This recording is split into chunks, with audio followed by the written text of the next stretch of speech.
Guys, here on this channel we watch Netflix anime because we are weeb trash.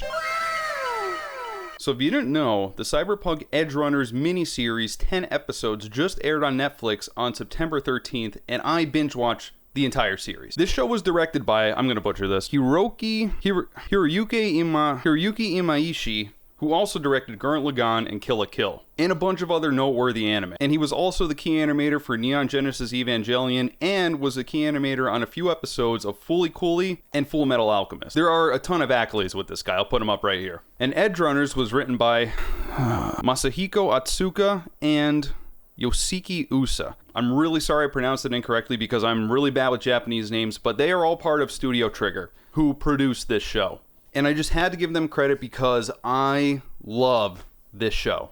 I want to give my overall impressions without giving spoilers at first because I am doing this pretty early on. I mean, it just came out yesterday, so there will be timestamps. This is going to be a spoiler-free part. There will be a spoiler section later, and I will give you warning, I promise. Cyberpunk Edgerunners is a fantastic miniseries. It's 10 episodes long, and each episode is about 25 minutes, but Studio Trigger managed to pack so much into each episode. Going into this, I didn't know what to expect because I've never seen anything by Studio Trigger. I'm not even really a huge anime fan, so I was going into this totally blind. But I was thoroughly impressed. First, let's start with the animation. It kind of has this old school look and feel to it that's also at the same time timeless. It's really well done across the board, from the action and the fighting scenes to the more moody, melancholy, emotional scenes. And this kind of reminds me when I look back to older anime like Cowboy Bebop. Yes, it looks dated, but it's absolutely gorgeous. You know it's old, but it's just so damn good. And Edgerunners certainly has its own personality based on the visuals, and it really meshes well with the whole cyberpunk atmosphere and the whole cyberpunk world that this is based in. And because of that, I find Edgerunners beautiful, even though sometimes grotesque. Because when people die in this show, I mean, they friggin' die. It's all shown in graphic detail, and trust me, they do not shy away from death. And I'm not even one for over-the-top gore, but it fits the mood. It fits the series. It fits the world that it's based in. Speaking to the world of Cyberpunk, this series has a lot in store for people who have played the game. I can't really talk to the tabletop game because I don't know anything about that. I never played it. But if you played the Cyberpunk 2077 game, there's a lot there for you. Because it's all based on the Cyberpunk world created by Mike Pondsmith. And they did such a good job of communicating the frankly horrible hellscape that it is living in Night City. But even if you didn't play the games, there's still a lot to love here because they did such good world building. You're introduced to a lot just by happenstance and things going on to our main character and things that are just happening in the world. The other thing the writers did a good job with is indicating the clear distinction between the haves and the have-nots in Night City. So many times we see Trauma Team, a private and heavily armed medical team that will come and save you no matter what, Arasaka, Corpos, and people who might have made it just by being born into it or by cutthroat tactics. And then you contrast it with the homeless, the gangs, and the cyberpunks of the city. It's just an unforgiving world that Studio Trigger really nailed, but not only by the way that they made it look, but through the characters, where they are in life, their motivations, and the way to make it to the top by any means necessary. The entire cast of characters is great too. They all have their own personalities, and David Martinez is a fantastic main character. As the story progresses, you understand his motivations, you understand why he does what he does in the show. And he's relatable, he's likable, he's what you want in a show, he's what you want as your main protagonist, because frankly, some show editors just can't do that anymore. I'm not pointing any fingers. But it's not only the main character, it's the side characters that are well written too. And that's impressive in a miniseries because you really don't have that much time to do that. You only have 10 episodes, but they're all given their own time, they're all given their own personalities. It just all goes really well together.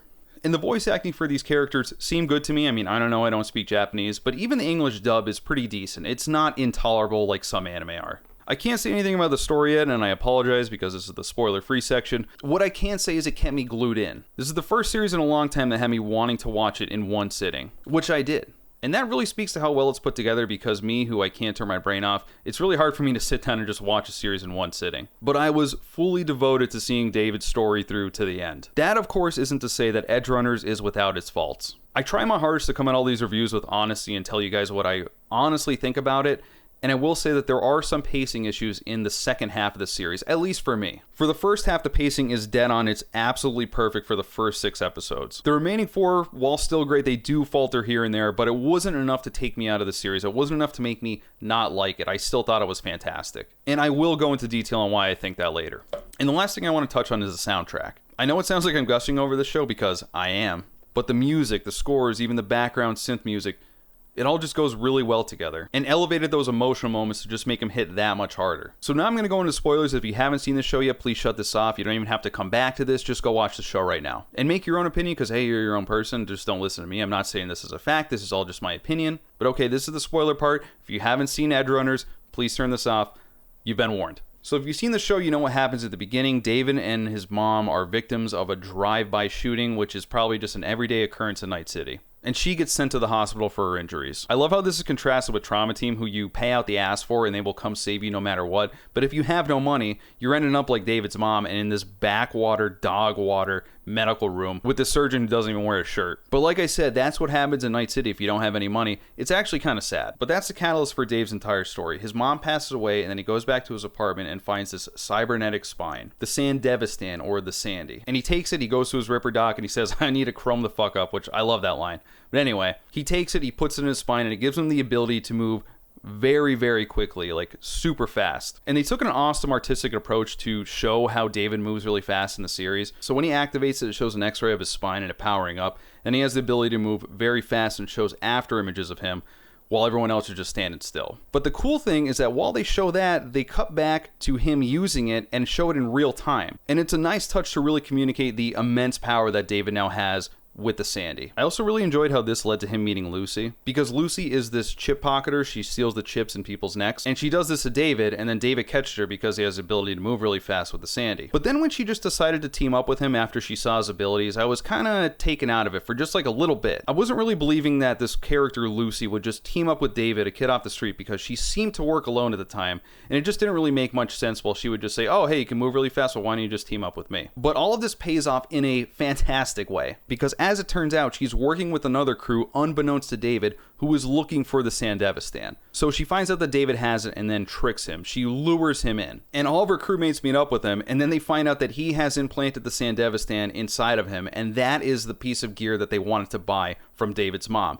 It turns out that David's mom was going to sell this to Lucy's crew to get money for David's schooling. And this whole plot point just made their relationship make sense. I just loved how it did a nice job of tying multiple plot points together right in a nice bow right there. And it made it much more interesting because this shows how David is introduced to being a cyberpunk or an edgerunner. Because now he has a Sandevistan, which they want, and now he has to prove himself to Lucy and her crewmates. It's way better than him going out and being a cyberpunk just because. It's simply because of the circumstances of his choices and where he's at in his life that he's forced into this lifestyle. Now, Lucy and her crewmates are super entertaining. Maine, the leader, was just perfect for that role. His character design, his voice actor, everything. And Rebecca's just another over-the-top insane crewmate, probably one of my favorites. And I could see some people saying that these characters are a little one-dimensional, but I have a point to make on that.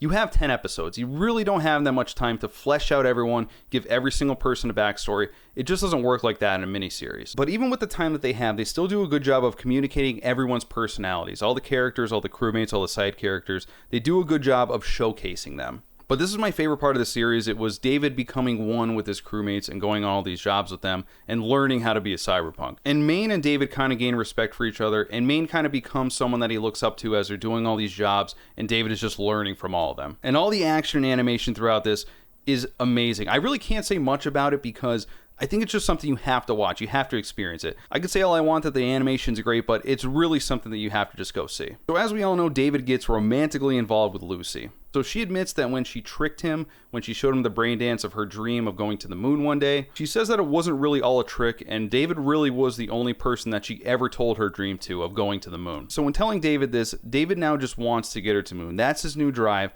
That's his goal, because he cares for Lucy. And then David gets laid. From then on, I was rooting for them. They're a power couple. Let's go. But then at the end of the first half, Maine, their leader, succumbs to cyberpsychosis. So when Maine realizes that it's all over, when he's succumbing to cyberpsychosis, it's a really emotional scene. The way they showed him undergoing his transformation and leading to his demise was a big warning for David that the same thing could eventually happen to him. This entire scene, the action, the animation, again, I could only describe it, but you have to go see it. It was just fantastic. It was super emotional. It was really well directed. It was really well done. And through this, you could see how David is influenced by Maine in this pivotal point. But while this is happening, it's also a catalyst for Lucy's character because she finds out Arasaka's plan from Tanaka. And she finds out that Arasaka wants to use David as a guinea pig for their cyberskeleton. So from here on, Lucy is devoted to protecting David, and she quits the crew. So all of this happens within the first 6 episodes. And this is where I have to be honest, because I slightly lost interest from episode 7 on. So we get a time skip starting in episode 7. It's really not even stated how long it is, but you could tell that there's a time skip. David's become the leader, he has all these cyber enhancements now, but with all of that, all the upgrades that he himself starts to suffer from cyberpsychosis. Now, I know that David was doing all this for Lucy, but I wish it was just more straight up stated. Like David could say, hey, I know I'm suffering from cyberpsychosis, I know this is hurting you because you love me,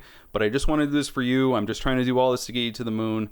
That's all he had to say. It's implied, I just wish that David said that. Because Lucy above all else wants him to stay alive. And Lucy just kind of watching him slowly die due to all this. And it's clear that she doesn't want that. So in the last few episodes, Faraday, David's fixer, he betrays them. He captures Lucy and then he eventually tricks David into getting into the cyber skeleton by putting them in a dire situation where he has to do it. So this is where David's fate is pretty much sealed. Everything kind of does work out in the end, not for David, but what he wanted, it does kind of work out. He saves what's remaining of his crew after this whole attack. He saves Falco, the driver, who is an awesome character, and he saves Lucy. But David does valiantly go down by distracting Atom Smasher so he doesn't kill his friends and Lucy. Now, I did have an idea that David was going to die right from the beginning, because even in the beginning they say, you're remembered by how you die. So yes, David does die, but he's able to leave all of his money, his cut of the money, to Lucy, and now she's able to fulfill her dream. She has enough money, now she could go to the moon. But in watching David's death, I kind of felt more emotional when I was watching Maine's death than David's. I'm not sure why this was. I'm not sure it was the pacing or my questions going on in my head about David's motives and everything. I'm not saying it was bad by any means, but I just felt more emotionally impacted by Maine's death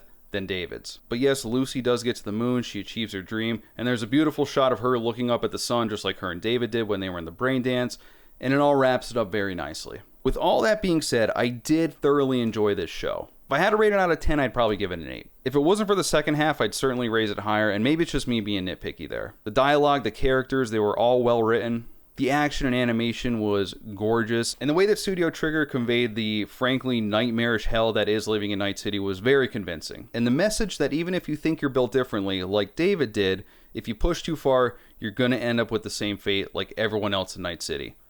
Dead. Edgerunners was a treat to watch. I didn't know what I expected going in, and I think that kind of added to my enjoyment of it. But if you did watch this show, please let me know what you think down below, because I'm very curious to see what other people think. I want to know if they have the same thoughts as me. Maybe you thought differently. Maybe you thought the whole thing was great.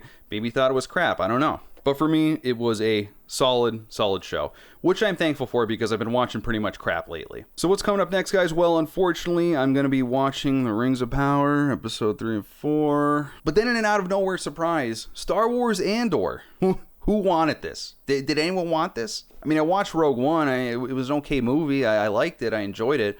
But I didn't want a mini-series on Andor. What's this? Is it Calrissian?